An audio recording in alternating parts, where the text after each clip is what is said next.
I'm not going back and forth with a man who thinks that they should be in my position. If you want to be in my position, get in my position. Do you believe that? Bluff City Media presents The Anthony Sain Show on YouTube at Bluff City Media. Stepping up to the microphone is your host, Anthony Sain. Acknowledge me. What's going on, everyone? Welcome to The Anthony Sain Show. This, of course, is your host, Anthony Sain. Got my guy, Kenny Stubblefield, behind the glass. Kenny, what's going on, bro? My brother, what's going on with you, man? I ain't gonna lie to you. I ain't gonna hold you. I'm tired of shit, bro. Like, long day, long week. Long day, long week. We recording a little later tonight than we normally do, but it's all good, man. Got Avery Braxton for ABC 24 is going to join us for the sit down with Sain, man. A lot of stuff is going on in the world of sports. A lot of things going on, not just, on the court, off the court stuff going on. Got some Kelly Oubre news. We're going to talk about that. Wild, weird situation with Kelly Oubre for sure. Draymond Green got that 5-game suspension, and the Grizzlies fans are comparing everything in the world to job. I'm over it, man. I'm over it too, man. My man's like, bro, we get it, bro. Like, damn, bro. Like, shit.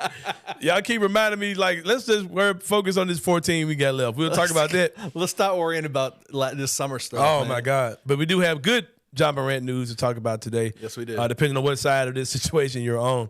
That's off the court related. We'll talk about that. If you on the other side, stay on that side. Stay on that side, man. But yeah, we'll talk about that today.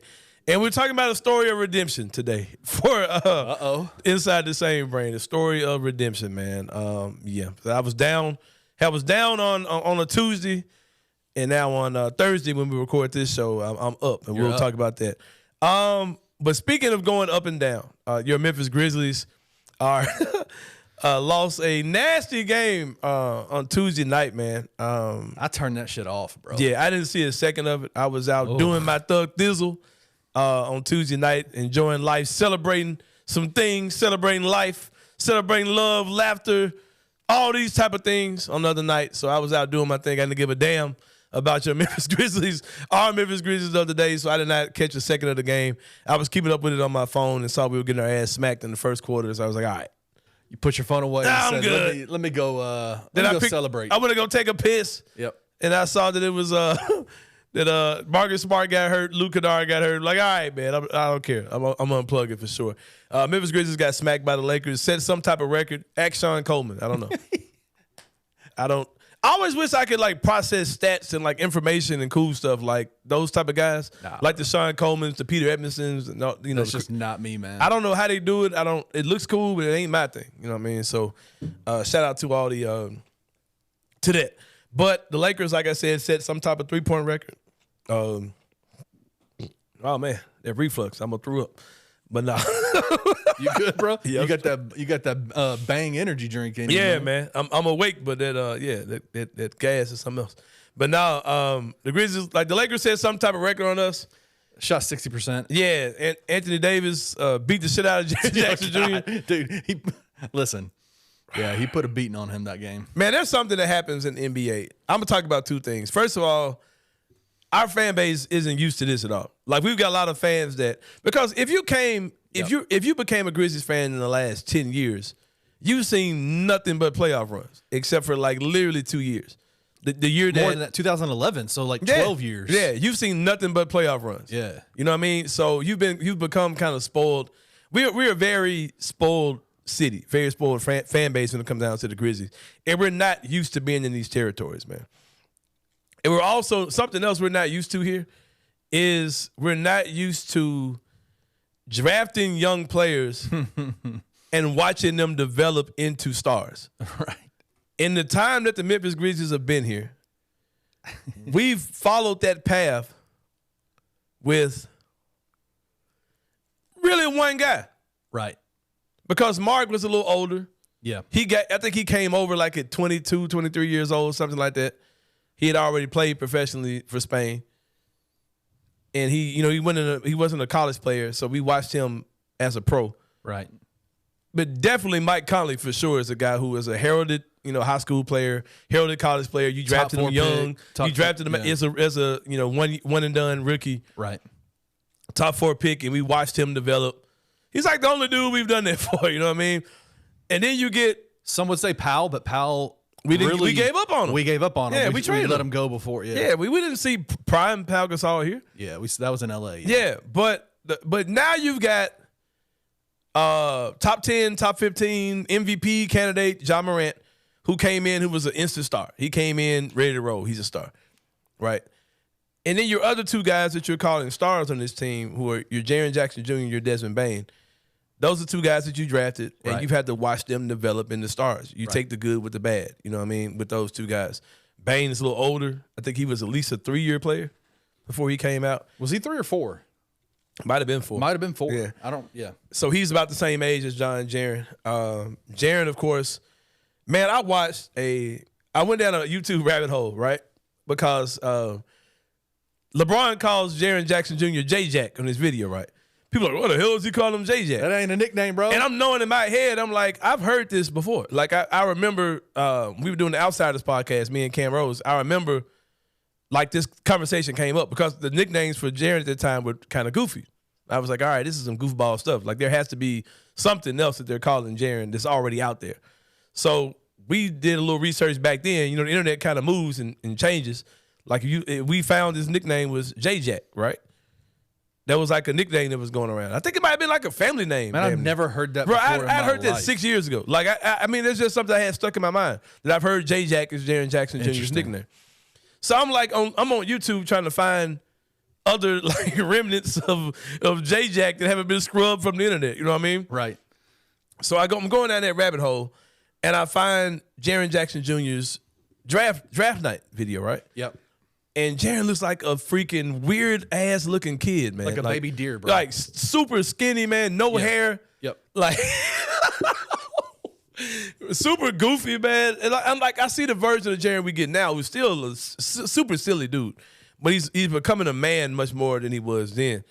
And it just really reminded me, man, like this franchise isn't used to watching a guy turn from a young rookie to a grizzled vet star. Like, we haven't seen it. Yep. We saw it one time with Mike Conley. We kind of saw him with Marcus Gasol. Yep. But Jaren Jackson Jr. is the second player we've had to watch become a star. Like I said, Ja was instant. Bane was older. Jaren, we took him at 18, 19. Jaren was the youngest player in the league. Jaren was like G.G. Jackson. He was the youngest player in the league his rookie year. And with that, we don't really understand that, like, man, these guys aren't add water stars. Like, we drafted a transcendent star in Ja Morant, so he came in ready. But you kind of got to let Jaren do what he does. And seeing our fan base react to him the same way we reacted to Pau Gasol, it's the exact same shit, dude. It is. And for those that weren't around during that time period, it is the exact same narrative, same critiques, same stuff. And he's you know soft, he's the Yep, it's empty points. Empty points. My man today with the quiet 30, which is trending on Memphis Twitter. My man dropped and said that Jared gives us quiet 30s. You know what I mean? But the same stuff for Powell, man. It was 100%. like, oh, you know, Powell just scores in garbage time. He'll have 18, then he'll end up with 24 because he scored 6 points with down 30 with 2 minutes left. Like, people said all these things about Powell. But like I said, we're in our 40s. I remember the exact same shit people said about Powell. They're saying it about Jaren right now. I mean, you're seeing when Powell was young, man, he was doing things in the league that nobody was doing, right? Like, he was killing. It was him, and obviously he was a younger version, but him and KG's skill set, their skill, what they were doing was just wild. Yeah. And Memphis just did not know how to handle it. Then it's like, and here's the thing, man. Like, we had Zach Randolph, who is this ultimate alpha, hard-nosed, street life, thug-turned basketball player, you know what I mean? Is Zach Randolph. And it's like, he set that standard for what we adapt to, you know what I mean? And so many people talked about, oh, man, we got Mark. Mark's the better Gasol because Mark kind of had the little toughness about him, and he was a little bit more physical and defensive player of the year, all those type of things. Marc Gasol was not better than Pau Gasol, bro. Like, and we would just like really stand on that just because he was tougher. He looked tougher than Pau, you know what I mean? Because he played next to Zach. Yeah, and it's like we just kind of get caught up in all these things that really don't have anything to do with nothing. And it's crazy because in the conversations that I have with people, or just the things I hear people say, I don't mind you having your opinion, but I also try to ask questions like, okay, so who would you like to see Jaren? we're talking about all this because Anthony Davis molested the shit out of Jaren the other night. And we've seen him do this time and time again. And here's breaking news. Guys like Bam Adebayo, guys like Anthony Davis, they are what's the word I'm trying to say? They're trying to protect their own selves. Right. And they get compared to guys like Jaren all the time. And they see Jaren, who's like the next prototype of themselves. Like, no, man, we're going to keep you underneath us. When we play you, we're going to try to murder you. Anthony Davis looked like the best player in the world of the night, but against Sacramento looked like a bum because he probably put everything he had into making Jaren Jackson Jr. look bad because he's a guy who's nipping at his heels. He's a guy they compare Jaren to you. Jaren's got Defensive Player of the Year. You've never won Defensive Player of the Year. So all these kind of things happen. But Anthony Davis came out and said that wasn't true, though. When he's lying. You saw a big smirk on his face the whole time he was talking to. You know he's lying. Yeah, you know he's lying. He loves to get up for Jaren because Jaren has kind of gotten the best of him when he was younger. Right. And Anthony Davis was like, all right, this kid kind of got something. Let me go and bring him back down to earth. So it's just a thing, man. Like Bam Adebayo gets up for Jaren all the time too. And certain guys just get up for certain guys. Jamal Murray tries to score 100 every time he plays against Ja Morant. I don't know if y'all noticed that or not. That happens. You know what I mean? Because especially when it's a guy who they feel like when people are naming certain lists of certain players, certain tiers of players, right? And they skip them. De'Aaron Fox gets up for Ja because he was like, dude, I was you before you. You know what I mean? Right. That kind of stuff happens. But back to the thing with Jaren. So you see people say these things, and I say, all right, who do you want Jaren to play like? And I can't get a simple answer. You know what I mean? It's like I said, well, tell me somebody who does what Jaren does defensively, because you can't just act like that's not a thing. Name the NBA player that does the things that Jaren does defensively, but also does the things offensively that you want. So tell me who that guy is. No, it ain't a particular dude, man. It's just I just want him to. All right, so who would that guy be? Because we're not comparing him to like NBA 2K players, right? Like, so I ask anybody who's looking at this screen, whatever issues you have with Jaren Jackson Jr., who would you like him to be more like in the NBA? Right. And if you do have a list of guys, I can give you a list. I just named two of them. Right. Bam Adebayo, who Miami Heat fans say is extremely inconsistent, and Anthony Davis, who's routinely known for being inconsistent. Because he's always hurt. Right. Those are two guys that I wish Jaren's offensive game looked more like, but also give you the defense that Jaren has. Maybe the Mobley kid in Cleveland, he's not as, I don't even think he's scoring as much as. Not yet. He ain't there yet. Evan Mobley, he ain't there yet. Karl Anthony Towns. No. Is he as good as a defender as Jaren? Hell no. No. But you're talking about a rare class of dudes, bro. You're talking about AD and you're talking about right. Bam Adebayo. Right. You're talking about, because that's what I don't understand about people. Because this is guys like, man, I was hoping Jaren could be a guy that's going to be like a 25-8 or 25-9 type guy. I think his cap is 20-8. 20-8? So I'm like, okay, so you're talking about a guy who's already been Defensive Player of the Year. And you're like upset that he's only going to be that plus a 20-8 guy. Like, bro, that's like a rare air of all-time players, man. I mean, who else has been that? I don't know. It ain't been many dudes. It could have been not on the guy you're talking about as a Defensive Player of the Year type candidate. Especially as a 7-footer. It's so strange, man. It's so strange how, like I think that all comes to us not being used to losing. I just having such high expectations and so many years of success that we're not really understanding that. And then this whole like he don't have a dog, he don't have this. Like, bro, like how many dudes in the NBA actually have a dog in them? You know what I mean? Like, if you just listed the entire NBA, it was like, man, how many dudes have like super alpha mentality on the court? It ain't that many dudes, bro. Right. And here's the thing that I think is wrong about all of it, is that Jaren gets personal attacks because he makes weirdo music in the summertime, and he's big into fashion, and he's kind of soft-spoken, kind of soft-natured. He's not like, he ain't Zebo in them. You know what I mean? And I think because of that, you get guys who think, hey, I'm rough and tough. I'm tougher than Jaren Jackson Jr. Let me give y'all some breaking news about Jaren Jackson Jr. As a matter of fact, every dude in the NBA. Because this is what kind of bothers me. Like, you get into he's soft, he's a beta, or he's a, can I say the P word but not the Y on the end? Can I say it? He's a puss, or he's whatever. He's whatever you want to say about Jaren. Here's some breaking news to all you dudes who got this stuff to say about Jaren. Here's a rule. Here's my general rule of thumb, Kenny Stubblefield, when it comes down to questioning guys' manhood and their preferences and all these type of things. I kind of stay away from those kind of conversations from dudes who I know can smash my girl. If that makes any sense, man. You know what I mean? Like breaking news, all y'all dudes who are like calling Jaren Jackson Jr. soft and feminine and all this type of stuff. That man can smash your girl, your wife, your daughter. Wait, depending on your daughter's age. That's a conversation that's been had about him? And there's so much of that. That's what it is, man. Like, people are trying to act like Jaren's like some flighty, weirdo, like, dude. Like, come on, bro. Like, he's, like, leave that type of stuff out of basketball conversations, bro. That shows me you don't know basketball. If you're having those kinds of conversations about the man. Come on. Yeah. And it's like all that kind of stuff. And I think Jaren's a great player. I think that we're gifted to have an known commodity in John Morant. And who's is a star. Jaren, who's a rising star at his age, second youngest player ever to get Defensive Player of the Year, already an All-Star, two-time defensive first team dude. Then you got Desmond Bane, who's looking like a super dynamic scorer. Young Ray Allen out there looks at his numbers compared to Ray Allen's numbers. It's wild at his age. All those type of things. Still good times ahead, man. I think that Zach Kleiman has a tremendous task to continue to build this thing, but we just gotta. I just don't understand it, man. Like the way that people, and there's always these dudes.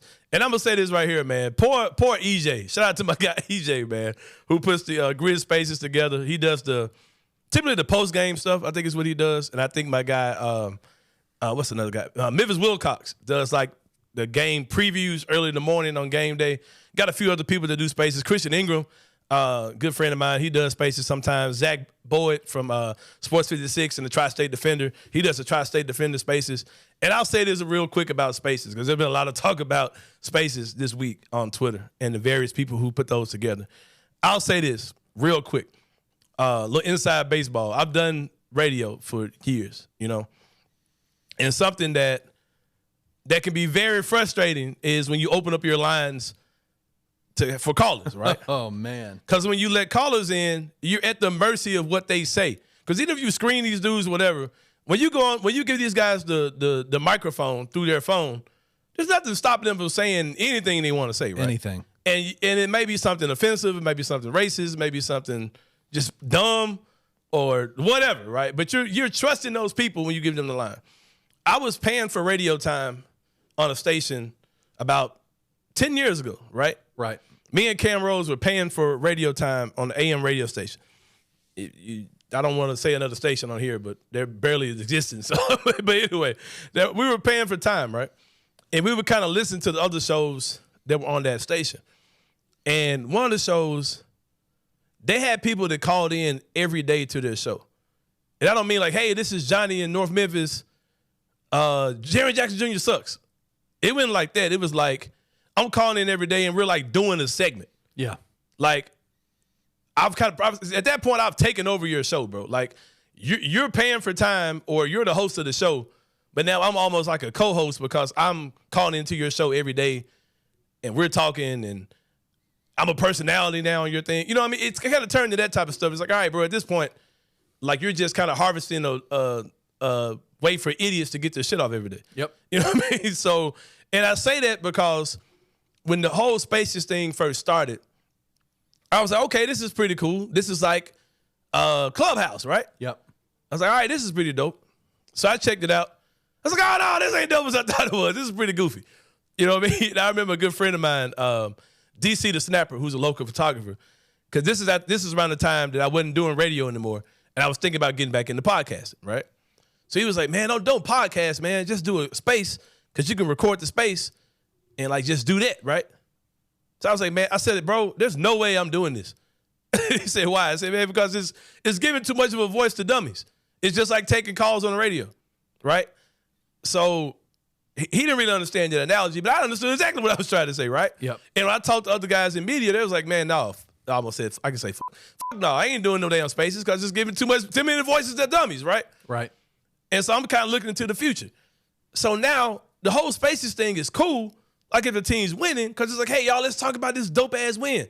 When you're taking team photos after every game and it's a parade inside my city and hitting the gritty and all that kind of shit. Spaces are effing fun. Yes, it is. Because we're celebrating. We could talk to 2 o'clock in the morning about how freaking dope we are. For the last 2 years, we've been the 2 seed in the West. It's Memphis versus everybody. Like, we're about to bust some ass. It's fun, right? But when your team sucks, spaces hit different, bro. Like, when you're bad, the spaces are going to hit different. And it's like... And it's not just that. It's everything. Our YouTube comments, our views. Everything gets impacted. Gets different. And I'll say this to the guys who are putting spaces together because the whole concept of spaces are getting attacked. And the guys who put the spaces together are taking those attacks personally. Right. And I'll say this, gentlemen, ladies, you can't, Young Harriet, she does a podcast too. She does a dope ass, not podcast, she does a dope ass space on Sundays. It's pretty dope too. But the thing is, you guys set up a forum for people to come and speak. Yep. And you gave people the right to, if you want to talk, hit the request. You can talk. You can get your shit off. Like I said, that's cool. But what's happened now is you've given people a platform, and they've kind of became the platform. You understand what I'm saying? Like you give certain personalities. That's why I would never touch it because I thought about getting into that realm for real. I thought about making Sain spaces, right? That was part of this rollout I was doing. I didn't do it because I was like, okay, if I do this, it's going to give too many goofballs, a platform or something I'm like putting work into. Right. And I think that's what we're seeing now is that those things are mega toxic, bro. Like it gets some of the goofiest takes in the world. You get people arguing there. And I'll say this and I'll get off of this because we got my boy Avery here. But y'all remember last year when the Lakers were ass, right? Lakers were bad. Their spaces were hilarious. Oh, my God. They had clips all over Twitter. Yeah, and there were people that wanted to fight, and all this type of things were going on. But when the Lakers got better, that stuff chilled out. Everybody chilled. Everybody was fighting about Russell Westbrook, all those type of things. That stuff is cool in small doses to catch those little sound bites of some dude saying he'll shoot you over Russell Westbrook. I mean, that's funny. But who wants to hear that for hours at a time? Nobody. And when I say to people who are doing spaces, man, I salute y'all because I wouldn't do that. Like, I wouldn't screw around with, like, cause it's like, especially if I'm putting my name on it. And I've given the mic to, Grizz dude 723, and he's creating this super dumb, toxic environment. I don't want to attach myself to that. You know what I mean? So I commend y'all for doing it. Y'all don't have to do it. You know what I mean? But it's just, it's once you get into that realm, man, like that's kind of the door you open. And when the team's good, it's gonna be fun. But when they're not good, it's ugly. People are gonna criticize it. Don't take that shit personal though, bro. Yeah, like bro. It's not about you, good or bad. No. You know what I mean? Like you created that forum, which is cool. You create that outlet for people to do their thing, but like don't let that shit stress you out, bro. Like that's to all y'all. EJ, Memphis Wilcox, Zach Boyd does his, Christian Ingram, Young Harriet, whoever's doing spaces, man, that whole crew, shout out to what y'all are doing. But I'm telling y'all, man, like it's this realm, because they're not really media, but they're kind of, what is media these days? You know what I mean? So they're kind of, quasi-media or whatever. So it gets... They're content creators. Yeah, content creators. But like, criticism will come. Oh, my God. Trust me. If you get into this world... Yeah, trust me. Criticism is coming. But I wouldn't take that personally at all. No. Like, it's the whole sum of it. People don't like the whole. If I go in there and it's like people saying, "Bro, we need to go, man, trade Jaren soft ass, man, get for a bag of Lays, bro." Like, this is. I want to hear that dumb shit, man. Like, you know what I mean? But like, that's not nothing personal towards the people who are putting these things together. That's just you. But when you open up the doors to that, you're gonna get people like, "Nah, man, I'm good on it." You know what I mean? But don't take that personally, y'all. Just. We'll get through this, man. We'll get past all this, and spaces will be fun again. But right now, they're toxic as shit, and you won't see me in there for nothing. I mean, there ain't nothing against the people who do it. Like I said, it's just, I'm just not. I'm not gonna decide to listen to talking Facebook. That's what it sounds like. It sounds like somebody stuck a microphone on Facebook. Hey, what you got to say, Facebook? Right. Man, I trade, bro. Bro, I just cut everybody, bro. Just start over. It's a guy on Twitter like, man, we need to just start cutting. We need to just cut all them dudes. Like, bro, that's not how NBA works. How this works, you just can't cut dudes, man. But yeah, but anyway, man. Hey, if I can make a plug real quick, go ahead. If the spaces get a little bit too toxic, man, come hang out in the Discord. Hang out in the Discord, man. It's a little bit toxic at times. You kind of know who but you can also mute and block people, so it's all good. That shit don't work either. Does it not? No. You do, but you see that there are blocked messages coming up. Oh, that's cool. And that's another thing too, man. Like there are a lot of people that like I don't really fool with, like in the whole Twitter sphere, right? Right. And like if you got them blocked, if you go into a space, I gotta hear your dumb ass. Oh no, I'm not doing it. You know what I mean? But that's I just don't like to see people get offended by it. People saying that this space shit is dumb. Yeah. Like you think it's just like Facebook dude. Fuck man. What's his name? The owner? Yeah. Zuckerberg. And Zuckerberg and Elon Musk, like they don't give a damn. Like, okay, you don't like what so-and-so said. All right. I'm a billionaire. I mean, like it's I'm just saying, like, there's a lot of people attacking spaces or the stuff that's coming out of spaces, and the people who put the spaces together, they're feeling away. I'm telling y'all, don't feel away. Don't feel away. If you're gonna keep doing it, keep doing it. Don't worry about what people are saying. 100%. Keep doing it if that's what you want to do. Because I mean, when we're winning, it's fun. Yep. But when you're bad, you look like the Lakers looked last year. So yeah. But that's it, man. Avery Braxton's with me today. He's gonna do the sit down with Sain. We're gonna chop it up. We're gonna talk about your Memphis Grizzlies, talk about Tiger basketball, and other local sports going on here in the city of Memphis. We'll see you guys in a minute, man, here on the Anthony Sain Show.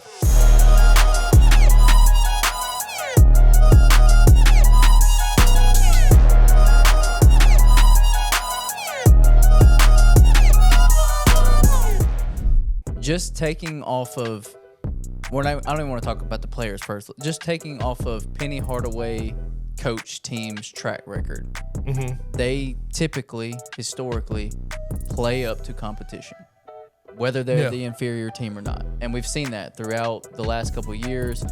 And honestly, that's been a pretty hard critique on his teams, is that they kind of leave a little bit to be desired against inferior opponents at times, and then they know when to step up under the lights. This team, with how much experience and age that they have, and knowing the goal that they came here for, and knowing the conference that they play in, quality opponents. This is that first opportunity to boost that resume so I can get to a tournament in my final year of eligibility for a lot of these guys. Yes. So this could be a tipping point for what the non-conference schedule could be.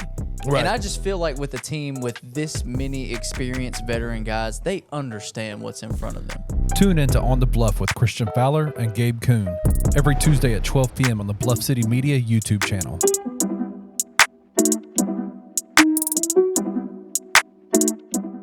We have more capable shooters on this team than we've had in a while. Yeah. Yep. And I'm not like, I don't know that we have one that is like flat out just dead eye. Man, two. But you've got 5 or 6 that can come out and hit 2 threes every night. I don't know, for a second there, Jaquan did not look like he planned on missing. Well, David Jones' the second half looked like he didn't plan on missing.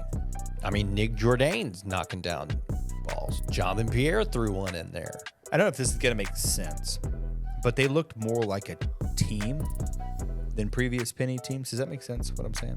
This early in the year, for sure. Well, I think you come second half of the season, every Penny team to date has looked like a team playing together, roles defined. But to the point, it's taken a chunk of the season to get to that point. Tune in to Tigers Untapped with TJ Willis and Trey Lasley every Wednesday at 3 p.m. on the Bluff City Media YouTube channel.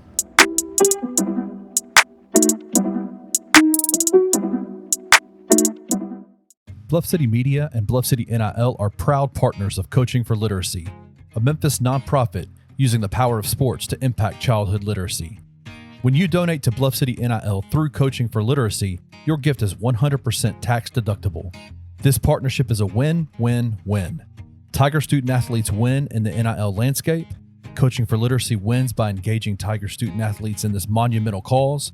And most importantly, elementary students in Memphis receive support to become strong readers. To donate today, visit coachingforliteracy.org/bluff-city.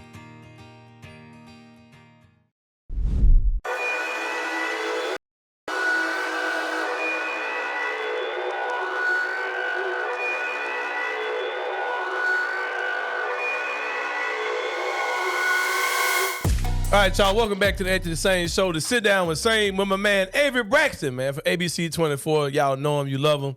my man, A-Town bound. I've been this joint. A-Town down, I mean. You ain't A-Town bound. You going to be in. What's happening? I'm in Memphis for a minute. Yeah. Ain't no A-Town bound for right now. Yeah, but I feel you. We ain't letting you up out of here. We ain't letting you up out of here, man. It's my guy, man. It's cool. I like it here. It's tough. I already know. And Memphis and Atlanta are really the same city, bro, for real. Because Atlanta got so many people that are Memphians that you got, like, people who are second and third generation Atlanteans or whatever, but they have Memphis roots. So Atlanta full, bro. Stop moving. Yeah, like I said, Atlanta, for real, bro. I went to visit home. Don't move out, yeah. I went to visit home and traffic was crazy. I already know. I forgot what this was like because it take 20 minutes to get anywhere in Memphis. So it's crazy. We complain about traffic here, but it's a whole nother vibe in Atlanta. We don't have traffic here. Bro. Speaking of complaining, the Memphis Grizzlies are 2-something. I don't even know the lost part no more. 2-9? 2-9, yeah, 2-9. 14 more games until John Morant returns. I love your countdown, by the way. The 14 more to go. 14 more to go. I be looking at 14 more to go. They're crossing out the calendar, right. X. In a minute, I'm gonna start counting days. Yeah, so that's when it's gonna be really fun. When you can count days and games. Right now, it's like over a month, so ain't no need putting 30-something days to go. So it just hurts. Yeah, it hurts for sure, man. With that being said, what do you think? What does this team look like when Ja gets back? Is it just an add Ja and they're a good team again thing, or do you think other things have to be done? Nah, I think you add Ja and they might be an average team at best. I think he's going to make up for a lot of the slack.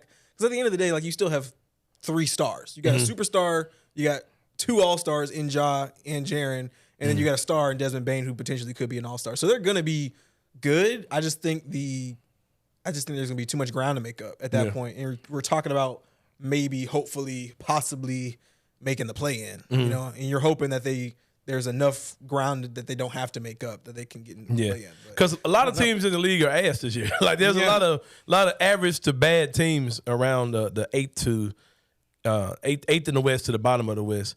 And I don't even know how many teams it is now. Like, I ain't used to being here, man. No, for real, I ain't used to being in this territory. Yeah, man. it's crazy because it's as bad as it's been, and the Grizzlies are 2-9. But you look at like 7 through 12 to 15 in the West. You're right there, and you're 3.5 games back of 7th place. Like, it's not. It feels bleak if you're watching the games every day. But when you really look at the standings, you realize like a lot of teams are not great. Like, we've lost to the Jazz and the Portland Trail Blazers, but we're really not that far behind them. Right. For real. Yeah, and I think that when Ja gets back, it's going to help. I'd also expect that at some point they're going to do something to improve this roster. Yeah. I don't think they're going to say, okay, let's just add Ja to this. And you saw the news today about that the Grizzlies got the exception. Yeah, the disabled player exception. I kind of feel a little different about that. I kind of feel like they might be kind of up to something, with that being said. I don't know because the Grizzlies have to apply for that, right? That's not, so it just makes me wonder, like why they want to even have that at their disposal, knowing they've already got exceptions. I think at this point you need all the tools you can get. Yeah. Because I really, truly have never seen a team decimated this way. Like, this feels, obviously you can't help injuries, but it feels personal almost if you're a Grizzlies fan, because Steven Adams, Brandon Clark, Ja gets suspended, Marcus Smart limping off the floor. And Kennard like, the same night. How's that good? And Kennard the same night. Yeah, and Kennard at the same time. It's like it feels a little personal. So, I think King Kleiman, in Kleiman we trust. And he's made some questionable decisions, and you kind of have to when you got to pay 3 stars, right? I think they're going to figure something out. We don't know if it'll be immediate. It might be kind of like a wait and see, see what the first 10 games, 15 games look like with Ja, and make a decision from there, or try to get to like close to the trade deadline or something like that. But I mean, they're gonna have a little money to work with, so we'll see. Yeah, one of the common refrains that you hear people say is that, including myself, is that Zach Kleiman did a great job of, combined with skill, combined with intelligence and luck, he crafted a team he took a team from being bad to good. You didn't have to identify Ja Morant. But you know what I mean? It's objectively true. Right. You got Ja Morant. You had Jaren Jackson Jr. You got Desmond Bane, Brandon Clark, all these guys that can play. But the knock on him is that he got too greedy after that. He should have stopped at Bane and them as far as trying to build rotation players and build your star players or whatever. But now the struggle will be to take the team to the next level, which involves things like signing guys in free agency, making trades, accumulating assets and moving assets, all those type of things.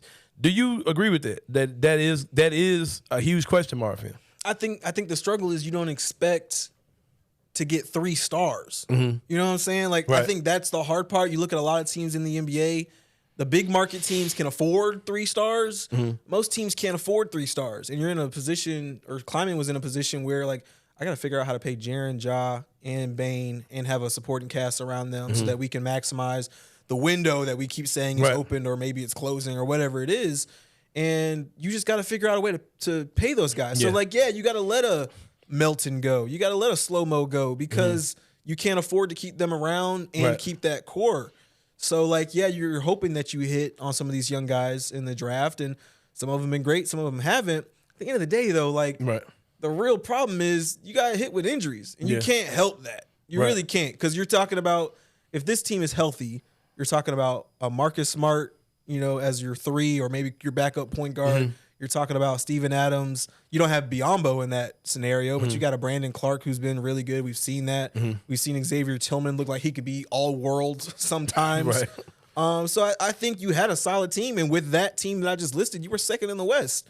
So it's not like, I don't think – it's hard to see the forest for the trees a little bit when it comes to the Grizzlies, but no team in the NBA is decimated by injuries the way they are right now. So I think, I'm not saying you give Kleiman a pass, because there's some guys that you look a little funny in the light. You know what I'm saying? I ain't gonna name no names, but we talk about it. Well, we name names. Yeah, we name names. We can talk about it, but you know, at the end of the day, like, you just gotta ride that out. And you know, people are saying, "Oh, punt the season." Like, it's 11 games, bro. Yeah, you know, let it ride out. Let it see where it shake out and go from there. Yeah, you really can't punt the season because, like you said, with the talent you have, those guys are going to they're going to keep. That's another thing, too, that I don't think fans are really prepared for, that level of frustration. Fans who are like, because my whole thing is this, like, I don't get too frustrated because I'm like, okay, either they're going to put on a hell of an entertaining fight for this last, you know, whatever last games they got left with, once 57 games they got when Ja comes back or whatever. It's going to be, you're going to see a team that's really fighting to get in.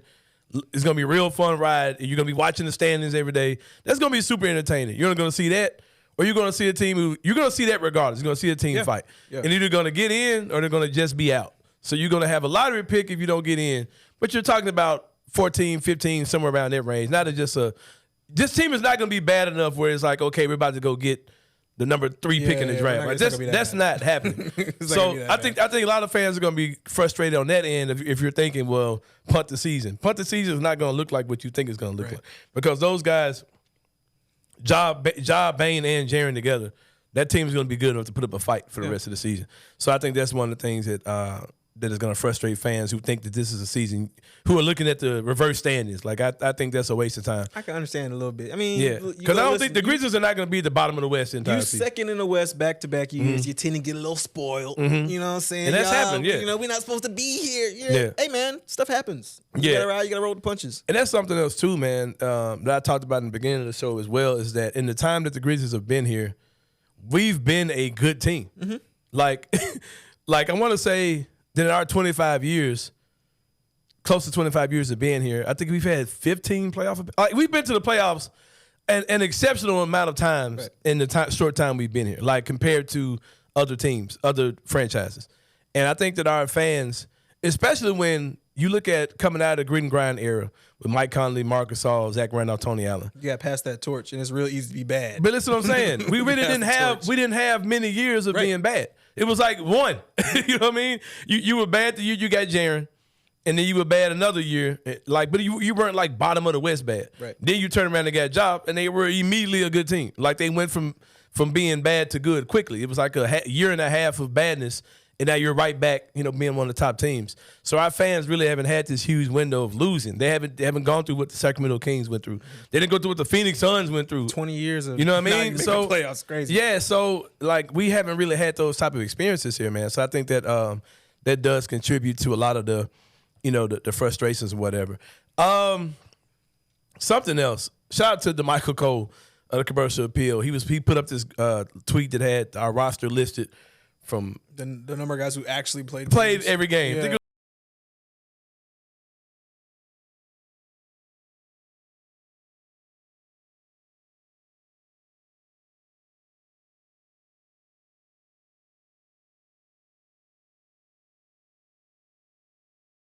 who might be the best one on her roster on our payroll, who's an 18-year-old kid in the G League, who honestly probably is the best wing on his roster. I mean, just being dead honest, as far as what they were in high school, or as far as the type in terms of potential. Yeah, who they are as far as what level of potential the guy has, like you said, and that's Gigi Jackson. Mm-hmm.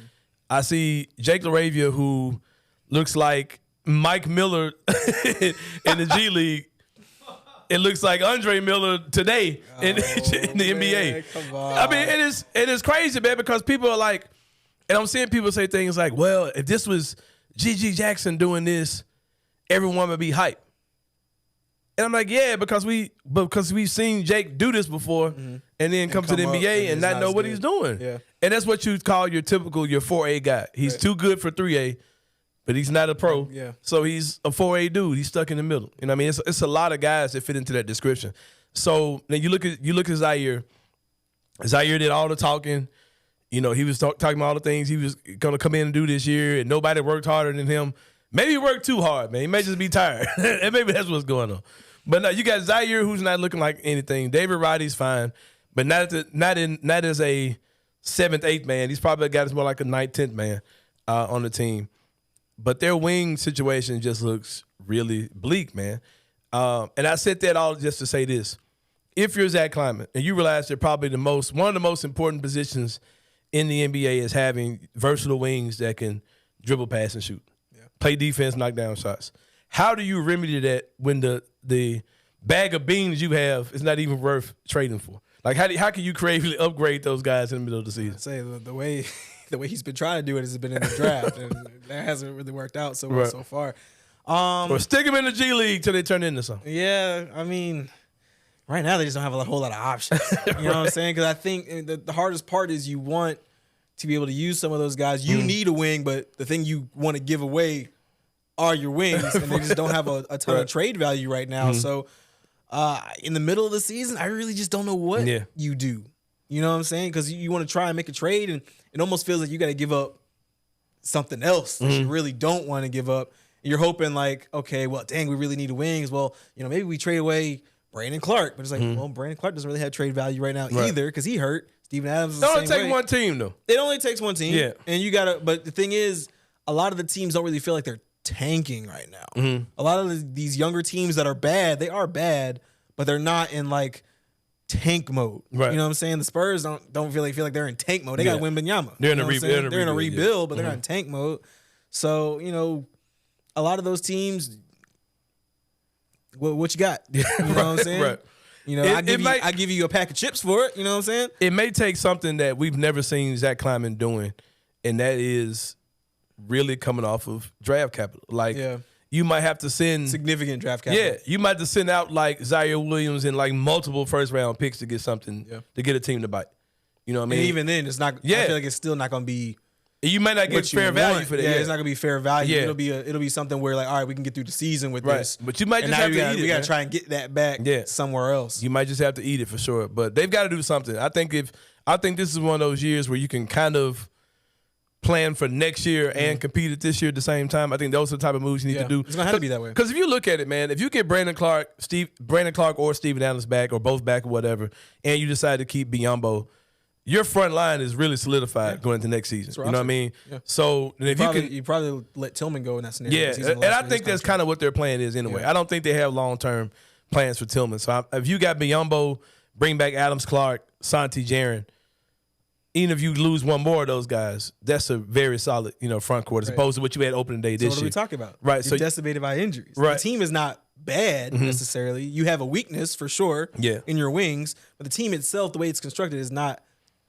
I won't say it's not bad. It's not terrible. Right. You know what I'm saying? You got to ride some of this out, and it just sucks.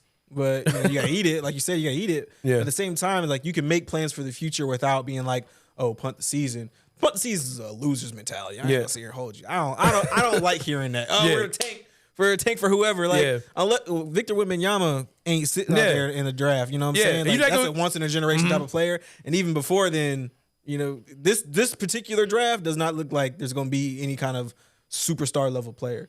And it's gonna be awfully hard to get Ja Bain and Jaren to, all right, guys, tank on three. Yeah, they're not gonna do dudes gonna fight. You know what I mean? They're gonna fight to the end. They're good enough to beat a lot of teams once they all get together.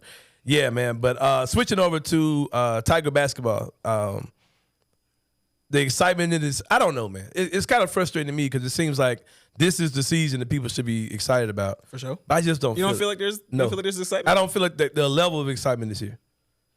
And I heard people saying, well, we don't have the 5-star recruits and all those type of things. I'm like, all right. In this we've day seen and age, them, this world, you don't necessarily need the 5-star recruits. Yeah. I think you're leaning on really talented guys who can all score. And at the end of the day, like, I just got to outscore you. Yeah. You know what I'm saying? And Penny Hardaway is going to make them boys play defense. Mm-hmm. I think listening to these guys on a regular basis, you know, talking to Jaquan Walton and Javon Quinterly and some of these guys, like, they really want to play for Penny because they respect who Penny is. Yeah. And, you know, you play hard for a guy like that, but these guys can flat out put the ball in the basket. And I think that's going to be a problem for any team. Now, we're going to see what it looked like when they play in the Bahamas, you know, this upcoming week or the week after. But these guys are good. And they're going to be a team that other teams going to have to be worried about, especially here in this non-conference, because the non-conference schedule, you really want to stack those quad one wins, those really quality wins. And I think everybody's kind of looking at Memphis, and they're gonna be like, you know, this might be rough for us. Grown ass men over there. Yeah, so I think this team is gonna be good, and I think they're gonna stack enough wins to where, as long as they, you know, run through their conference, they should be fine when it comes to getting into the tournament and everything else. So you think I'm reading the level of buzz wrong? You think it's more buzz in the city than what I mean, you know, listen, bro, you locked in. You know, you tapped into the city. So, you know, I'm looking at the team from my spot. You know, I'm like, that's a good team. No, I'm saying, I agree with you. Yeah. I think this is the best team Penny's had. But then it seems like the city is getting excited about this team like they should. Kenny, what do you think, Kenny? I'm right or wrong? It's interesting, man. Like, I think this don't feel like James Wiseman team. Well, let me tell you this. I think Memphis fans go by what their leaders tell them to do, right? Like Penny Hardaway comes in 2019. Good point. We want all the smoke. Penny's chilling, bro. He is chilling for sure. They did it. They get hyped up by Memphis Madness. Well, he does a student madness that nobody else gets to see. You're right. He hid the hype. He hid the hype, and I think that's an intentional thing. Yeah, I get that. That might be what I'm feeling. That's a great observation, Kenny. That might be what I'm feeling right there. Penny isn't calling for the smoke. So we're kind of waiting on him to galvanize the city. He's just kind of like, watch and see. You'll see what we do. Y'all gonna see. Because Penny was flat out with the shit a few years ago. They go out and whoop Mizzou in Mizzou's house after being down by 14, and Penny wasn't even on the sidelines. Right. You know what I'm saying? Come on, man. Bro, that's a good team. You said something that made me really think about a different dynamic than this team that he's had in the past. I think one of Penny's frustrations in years past is that I think Penny is a master teacher of the game. Yeah. But I think he had a lot of players that were mentally immature. Correct. And he was building through freshmen for a while. Yeah, they couldn't really he couldn't really speak his language to those level of kids, little children he was coaching. I think now he's got guys that are older and more mature. Penny can really get his shit off with these dudes. Yeah, and that's more than he has in the intentional past. Thing he's done the last 2 years, because the 2 years before then. He's talking to pros now. He's talking to guys to the pros. Yeah. He's bringing in all these 5-star freshmen. He's bringing all these really good recruits. And he's like, all right, well, I gotta teach you the game. And Penny says all the time with this team in particular, he's like, I mean, I gotta teach, I gotta coach, but like I'm kind of hands off. Like you listen to Jaquan Walton talk, he's like, oh no, well, like we respect Penny a lot, but we're a player-led team. It's a player-led team. He said that at least every press conference. Every press conference he talks about being player-led. That's love though, man. I'm really happy for Penny because it seems like he's finally got. Because at first when he came here, his thing was, all right, I'm going to be the coach that I'm going to get guys ready for the NBA. I got pro coaches over here. I got Mike Miller. I got, what's the guy that does? Sam Mitchell. I got, this is, go to the pros through Penny. You know what I mean? But now he's and that's still true. Yeah, but now he's switched it up because he's gotten to the lane of, let me go catch these dudes who are like the semi-pros of college basketball. Guys who have pro aspirations. They're not quite there. They may not be lottery picks. Right. But they're good basketball players. Yeah, these are guys that great basketball. I wouldn't be surprised if nobody on this team got drafted. But the thing is, they're professional basketball players. They're guys who are going to be playing on the next level somewhere. overseas, You know what I mean? And I think NBA, something. They're good enough to win ball games in the college level. Yeah, and I think Penny's ahead of the wave on it. I think you're going to see other coaches try to ride his wave on it. And I think he did a masterful job of debuting this strategy for this season. Hey man, you know what? Like Lil Wayne said, what he said? He's moving silence. Yeah, like lasagna, bro. You know what I'm saying? So That's what I'm talking they're just gonna fly under the radar for a little bit, and at the same time, like they're not flying under the radar either.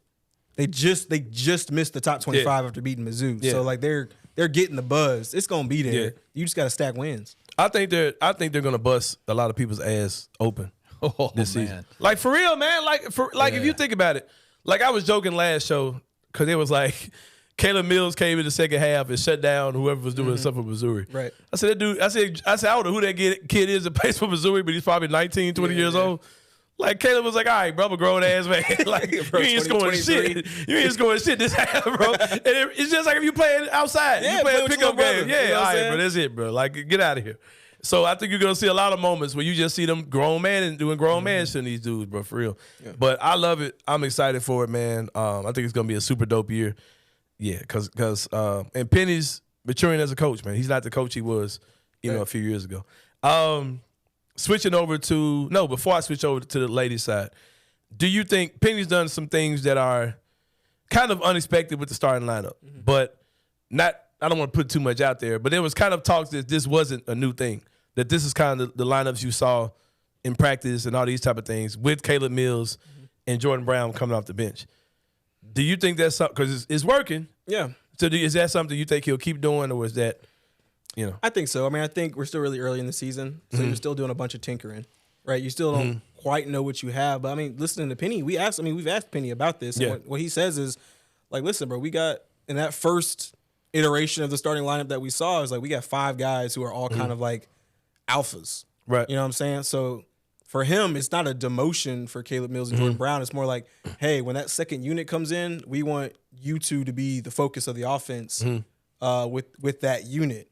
And so you're not dealing with as many alphas on the ball who need the ball to score and that kind of thing. I think, they're going to play around with it, but the thing is they have so many guys who can score the ball. And it's like, all right, I don't want to put them all in the starting 5 because I got to rotate them out. And Penny has a tendency to do like the line change thing. Yeah. Where it's like, 3 at a time or 4 at a time or 5 at a time. It seems like every damn time the whistle sounds, he's subbing. Like every dead ball, he's subbing dudes in and out. That's a product of being early in the year, trying to see what works, trying to get guys minutes so you really get a good sample size kind of thing. Yeah. We get into these Bahamas games. Yeah. We're going to be looking at like 8 guys playing. Yep. You know what I'm saying? Totally agree. We're going to be looking at like 7, 8 guys playing. It might get to 10 if it's a blowout situation. Yeah. I don't expect any of these games to be blowouts. All right, I'm going to wrap it up with you with Alex Simmons, who I'm super hyped about. She's tough. Yeah. She's tough. She gonna have that thing right on it, bro. Yeah, they're gonna write that shit pretty quick. I think we saw that first game, the MTSU game, and they lost. And it was a bad loss. We're kind of looking at it like, okay, and then you blow somebody out by almost 40, right? And then in Alabama State, and then you take Tennessee, top 15 Tennessee to overtime. Yeah, it's like, okay, so maybe we just you got to get a couple games under your belt to kind of see what you got. I still haven't seen enough of it to really have an opinion yet. I feel like, but I met her over the summer and talked to her. Been around her from that perspective, and she's cool, man. Yeah. And you could tell people respect her and respect her game, and I think the fact that she's getting a Tennessee on the schedule is going to be good for us. Their non-con's going to be important because they're coming here next year. Right? Yeah, they're coming here to the new and improved El Morone. So Alex Simmons, it's a lot like Katrina Merriweather. We hope she sticks around for a while, but Katrina had 2 good years. Yeah. Hey, I'm out of here. And I'm out of here. I'm not saying I expect that at all from Alex Simmons, but I expect there to be a certain level of production and winning that she's going to bring, that she's going to get eyes, and people are going to be paying attention. And if she gets on down, that means you had a year or 2 of good ass basketball. Right. You know what I mean? So what's wrong with that? Yeah. If you're a school that's on the rise and you've got coaches coming disclaimer, in no way, shape, or form am I saying Alex Simmons is going anywhere. Yeah.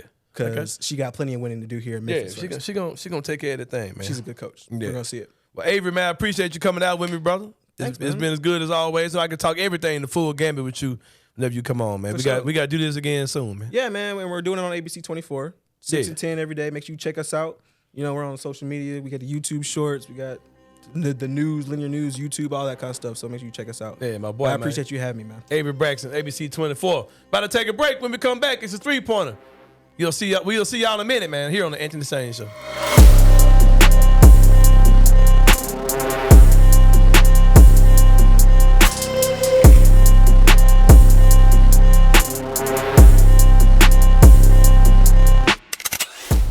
I've already brought it up once before. I'm going to bring it up again, and I hope the entire coaching staff is listening. Can you guys stop the dumb shit with the offsides where the offensive line doesn't move at all? I don't know. It doesn't change the outcome of the play, and Seth is literally running for his life, and then it's a free down already. Let's try to get something out of it potentially. How many first downs did they get with that? I don't care how many they get. Seth's dying. He's already hurt. And why? What is the purpose of your entire line staying in a 3-point stance the whole play? Well, They're offsides. Just try to do something. Why are you just letting Seth run for his life on every offside call? Well, I don't understand that at all. I completely agree with you. They got Trey. 3 first downs on it, I think. Because it's offsides. Because it's offsides, of course. But they can also get 30 down the field. You're getting the offside call. Why are you also putting Seth at risk and making him run for his life when you could still just put forth some effort? If they want to at least do that, stand up and just try to stay in front of somebody. Why are you just staying down at the 3-point stance? if they want to do Shoot your that, then shot, tell man. Seth to just fall on the ground. Yeah, I mean, why even try to do Or anything? slide. It's a free play because if he were just to fall down, you miss out on the A free play opportunity. doesn't mean everybody else on the field besides Seth and Kobe Drink don't move. All you do is just get out there and just rip that bad boy, and he did it. He's every running time. for. He's got dudes. He's running for his life He's every got game. What's it unchecked matter? dudes What's running different? for his head, bro. What's different? What is different about 5 guys blocking? He's still running for his life. I hate it. I He's don't been get clean. He's been clean when they actually block. Don't stop it. Tune in to Tigers Untapped with TJ Willis and Trey Lasley every Wednesday at 3 p.m. on the Bluff City Media YouTube channel.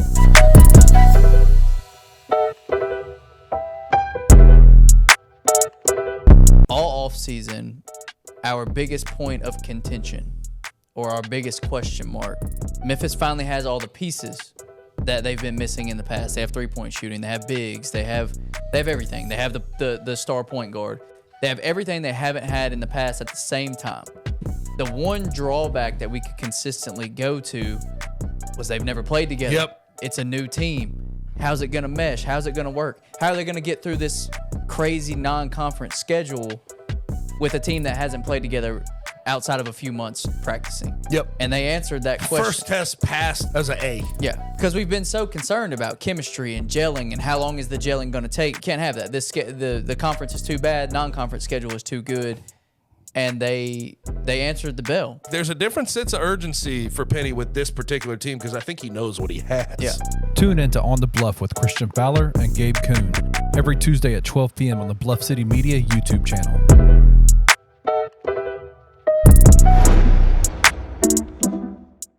Bluff City Media and Bluff City NIL are proud partners of Coaching for Literacy, a Memphis nonprofit using the power of sports to impact childhood literacy. When you donate to Bluff City NIL through Coaching for Literacy, your gift is 100% tax deductible. This partnership is a win-win-win. Tiger student athletes win in the NIL landscape. Coaching for Literacy wins by engaging Tiger student athletes in this monumental cause. And most importantly, elementary students in Memphis receive support to become strong readers. To donate today, visit coachingforliteracy.org/bluff-city.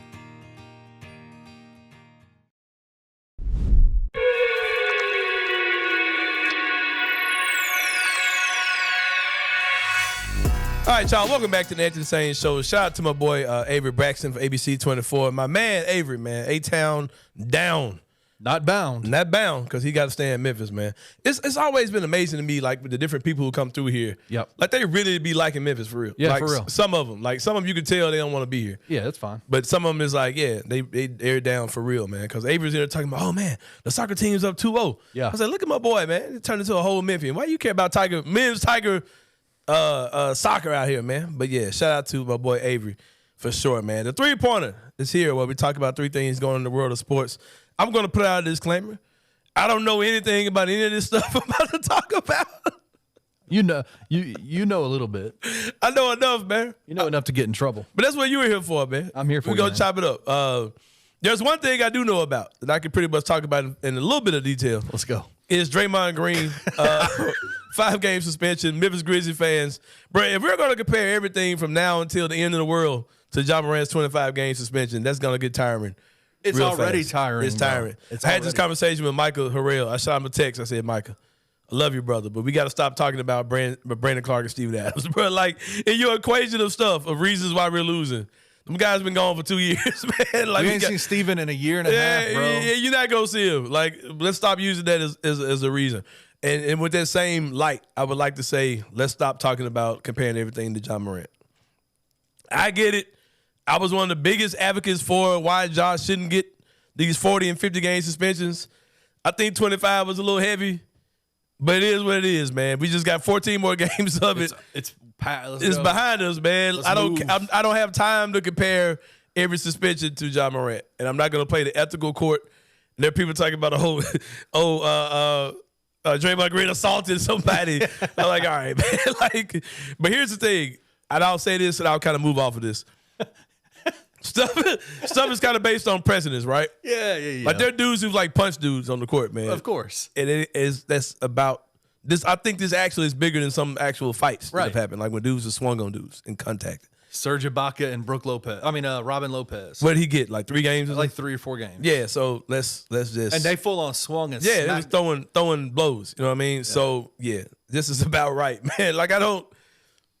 Save that energy, man. Like, we suck. So stop talking about stuff like we're ass. You know what I mean? So, like, just to be quiet, man. Just because you've seen, I haven't had one conversation with nobody from another fan base at all, except for my guy that's a Pelicans fan. Me and him talk all the time. Right. We share our pain and stuff. That's another team that y'all hyped up to be ass again. Pelicans. But anyway, yeah, man. Yeah, let's just. I don't care. It's a nasty little chokehold, though. Yeah, I mean, I get it, bro. Like, yeah, like Draymond's a nasty dude. Yeah. But like, it should have been at least 15. Like, no, man. Like, there's precedence for this stuff, man. Like, there are dudes who got fired on that ain't got that didn't even get 5 games, man. So yeah, you remember the Malice in the Palace, right? Like, that was like 50 games. Yeah, but that was like, because that shit just got ignorant. That got crazy. I mean, they were fighting out in the stands and everything. Stands and stuff. Like, and I get it. But I will say this, though. Me and Doc Holliday talked about this on Twitter, too, that the Warriors have been so spoiled for so long, they really think they can do whatever they want. They can do whatever they want. Because they've been setting illegal screens for 10 years. so they don't care, man. They can do whatever. They have popularized illegal screen. Yeah. So, I get it. Number 2, weird situation. This Kelly Oubre stuff. This is one I don't know nothing about. Yeah, I got you. So I'm gonna throw this one off to you. It seems like he was hit by a car. Yep. I didn't talk about that when it happened. He got hit by a car, but he was a pedestrian. Right. And now people are trying to say, looking into this not being true because he was lying about where it happened. But now it's like, okay, bro, he just got to Philly. Maybe he didn't know where the hell he was. You know what I mean? That is possible. The police came out and said, listen, they interviewed him in the hospital bed. He had a fractured rib. He had, what else? I mean, he's got a ton of stuff going on. Right leg injuries, hip injuries, fractured ribs. So they had him on some pain medicine. And like you said, the dude is not from Philly. So they asked him, where did it happen? And he gave us a couple of street names.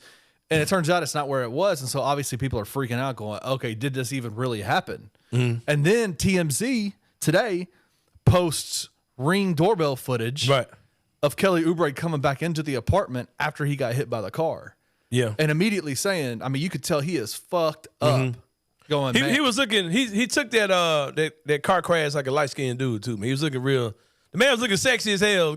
Hey, listen, man. Man looked like a Twilight vampire in that video, man. Oh shit. Baby, I got hit by a car. They got your boy in the McRib. They got your boy. Like, man, you looking freaky as hell. Yeah. Like, you hear his wife on the thing going, he got hit by a car. Right. And he's not okay. Another dude, oh shit, oh, call the ambulance. Call the ambulance. Man, my big ass would have been laid out on the floor for days, bro. Shake it. Oh shit. Call the ambulance, baby. God damn. Shit. What you mean? Yeah, I told you what happened. Shit, call the goddamn. But man, we got some real freaky people on Twitter that are now like, oh, it's not true. He faked it. Oh man, it's so dumb, man. Like, hey, I ain't gonna lie. When they was trying to say that he lied about where it happened, I was like, all right, Kelly, what really happened, bro? Like, You know what I'm saying? We know that dude's probably a hound on the town. You know what I mean? So I'm like, what really happened or whatever. So, but then when I looked into it again, I was like, all right, this is just people just giving this man a hard time, which is what they should not have been doing. No. Like the dude seems like he's obviously gone through enough.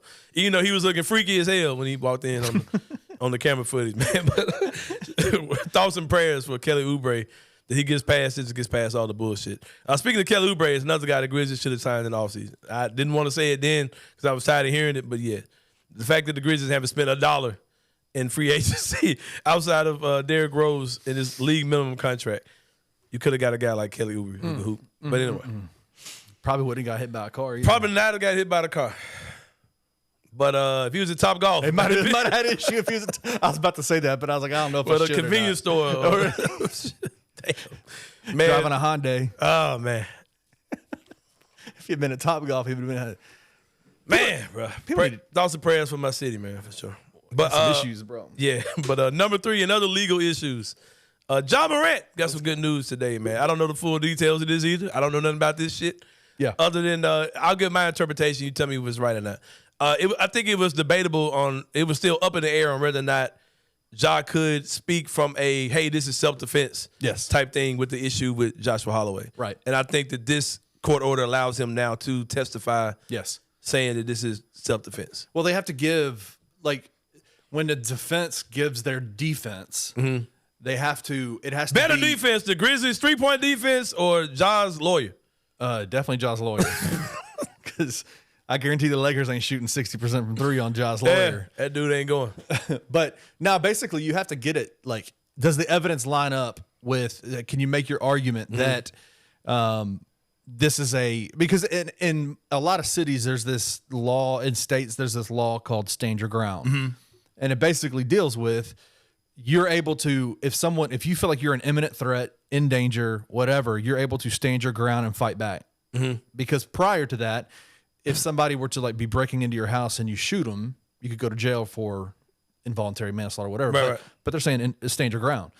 That's what Ja's lawyer was basically trying to get approved, that they could actually utilize the stand your ground law as a defense for why he hit on Josh Holloway. Right.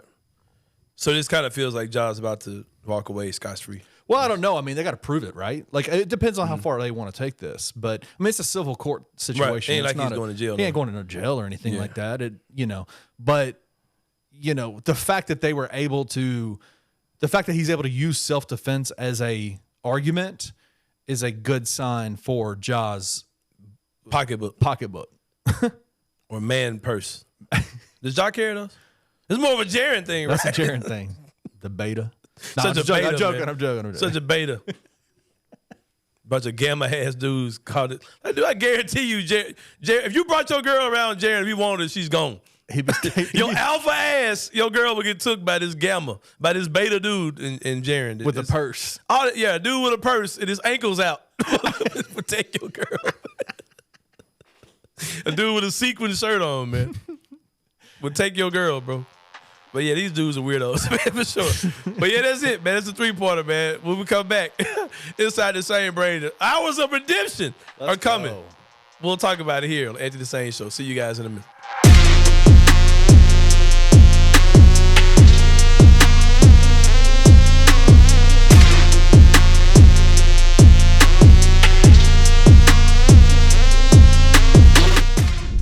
Bluff City Media and Bluff City NIL are proud partners of Coaching for Literacy, a Memphis nonprofit using the power of sports to impact childhood literacy.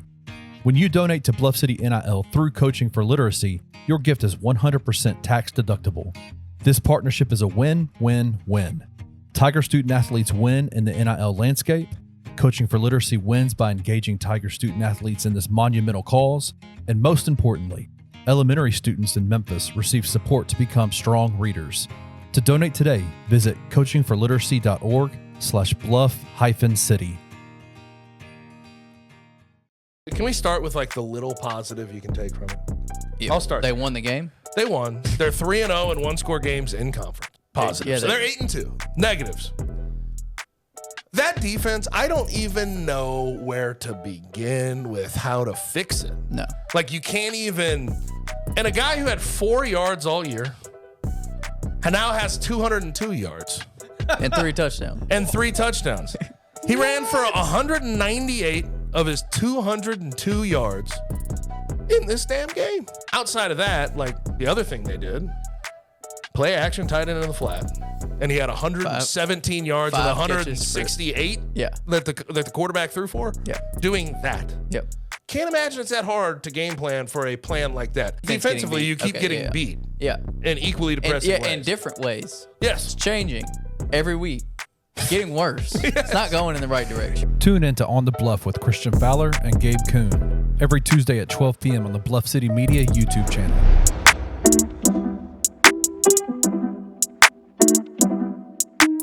You cut the rotation down, which is good to see. Very early on, you played quite a few. But what a quote from Rick. You know, talking about the rotation in the second half, the rotation got cut down because it was time to stop experimenting and time to win a ball game. I love it. Can we get that tattooed somewhere? I wonder if they stick with that, though. I understand there's some conference games you're going to be able to play some guys. Well, you can experiment when you're up 30. Let's not experiment when we're down 10 in such a pivotal game on the road. Yeah. I know it's only the second game of the year, but it's still pretty damn pivotal. Considering you don't have many of those lying around. Challenging road games. You need them all because you're not going to get any favors in conference. But you got a heavy dose of those 4 though, with Jones, Walton, Quinterly, and Mills all playing. David with the least amount, 27 minutes, when you got 33, 34, and 33 out of Mills, Quinterly, and Walton. Tune in to Tigers Untapped with TJ Willis and Trey Lastly every Wednesday at 3 p.m. on the Bluff City Media YouTube channel.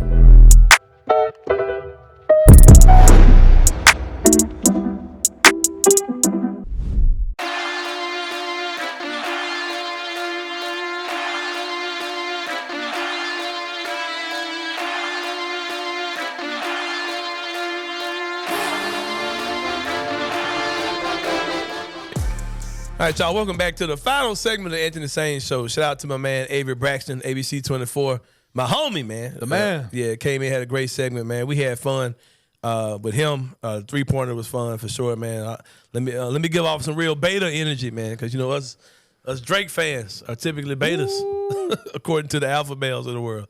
But no, man, so I got up early this morning, about 6 a.m. Yep. And I see my man Joe Budden put out some crying eyes emoji or something like that.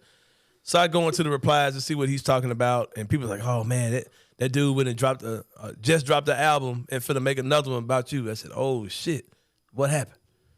So I go to Drake. I type in Drake on Twitter, right? And then OVO Sound says that Scary Hours 3 is coming tonight. By the time you guys are watching this Friday at noon, I would have probably listened to Scary Hours 3 1,000 times. Just be honest with you. For those of you who don't know, Scary Hours is kind of a some series of Lucy's that Drake, this Drake stimulus package he puts out between albums. He just dropped an album. But so this is kind of soon for a Scary Hours EP. It's probably going to be about, I don't know, it might be announced how many songs it is. I don't see it being no more than, Scary Hours 1 was 2 songs. It was Diplomatic Immunity and God's Plan. Right. God's Plan being more of a poppy radio hit. It was one of Drake's #1 hits. Diplomatic Immunity was more, you know, in the lab, rapidy rap type stuff on that one. No, Scary Hours 2 had Wants and Needs on it. Yeah, Scary Hours 2 had, I'm saying, I'm still talking about Scary Hours 1. Oh, my bad. It had Diplomatic Immunity and God's Plan. Scary Hours 2 had I know the beat. I can't think of the song. Lemon Pepper. He had Lemon Pepper, the Lemon Pepper freestyle, which was fire. He had that joint. He had Wants and Needs, and then What's Next? Yeah, that joint. Yeah. And Valentine's Day as a song. Yeah, that joint. But yeah, it was a good, nice little EP, right? Of rapidy rap type songs, right? Wants and Needs got a lot of play from me, bro. Oh yeah, Wants and Needs was a freaking hit. So, but those Drake stimmies, those stimulus package CDs or not CDs, EPs he drops. Yep. They're normally like him, like really on some rapidy rap type stuff. I love it. So people are expecting him to go off on Joe Budden. People are expecting. I'm expecting him to get the white girl podcaster girl. I thought he was gonna get her in his last album. He didn't get her, but I'm expecting him to kind of get her a little bit. You think so? Yeah. I think he's gonna get. I think I he's gonna. throw do we something even in know there what for you. happened between the two of them? We don't. But something went wrong. He's probably gonna do something, say something petty about some girl again. But I'm expecting rapidly rap Drake. I'm excited about it. I was let down by Andre 3000. Hey, we might as well make today 420 number 2 because you got to get high as hell to listen to that damn 3000. yeah, your glaucoma looks like it's acting up. Yeah, I ain't been able to see, man. I've been struggling, man. You might need to Go on, fire up something and listen to that. That Andre 3000. Hey, but let's be honest though. You put out on Twitter, you retweeted Hey, that little joint when he little was bop, man. he went from being in the washing machine. the washing machine to whatever. Yeah. I said that shit a bop though for real.